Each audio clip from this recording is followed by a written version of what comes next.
नावातच सकारात्मकता असलेल्या पुणे येथील आशेचे द्वार प्रतिष्ठानने नगर तालुक्यातील पारगाव मौला जिल्हा परिषद शाळेतील विद्यार्थ्यांसाठी खरोखरच आशेचे नवे द्वार खुले केले आहे। नुकतेच संस्थेच्या वतीने शाळेतील सर्व विद्यार्थ्यांना मोफत school bag, water bottle, notebooks आणि संपूर्ण शैक्षणिक साहित्याचे वाटप करण्यात आले। नव्या कोऱ्या साहित्यासोबतच हातामध्ये चॉकलेट आणि बिस्किटे मिळताच या चिमुकल्यांच्या चेहऱ्यावरचा आनंद गगनात मावेनासा झाला होता। या ग्रामीण भागातील मुलांच्या चेहऱ्यावरील हसू हे या उपक्रमाचं खरे यश होते। वेगवेगळ्या सामाजिक कार्यामध्ये ही संस्था पुढे आहे आणि अशा प्रकारे वेगवेगळ्या भागामध्ये गरजू लोकांमध्ये ही संस्था काम करत आहे।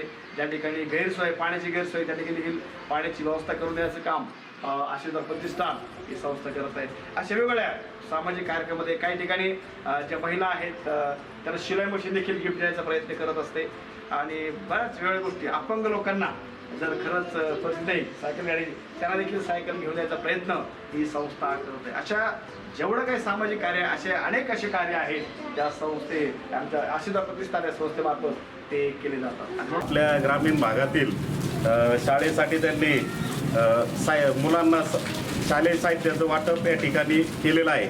खरोखरच कौतुकास्पद असा उपक्रम त्यांनी हाती घेतलेला आहे। ग्रामीण भागामध्ये जे गरीब गरजू विद्यार्थी असतात त्यांना शिक्षणासाठी या गोष्टी प्रोत्साहित करणारे आहेत। या कौतुकास्पद उपक्रमासाठी आशेचे द्वार प्रतिष्ठानचे अध्यक्ष जोसेफ पवार, खजिनदार प्रशांत खावरिया, सचिव सचिन जाधव, सुपरवायझर रघुनाथ हुंबरे, स्वयंसेवक दीपक क्षेत्रे आणि ग्रामपंचायत सदस्य अमोल खेडकर विशेष रूपाने उपस्थित होते।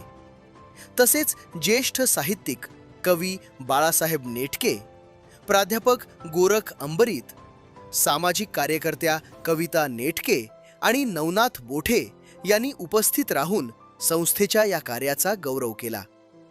पुण्याच्या या संस्थेने ग्रामीण भागातील विद्यार्थ्यांच्या पंखांना दिलेले हे बळ खरोखरच कौतुकास पात्र ठरत आहे। यामुळे या विद्यार्थ्यांचं भविष्य नक्कीच प्रकाशमान होईल यात शंका नाही।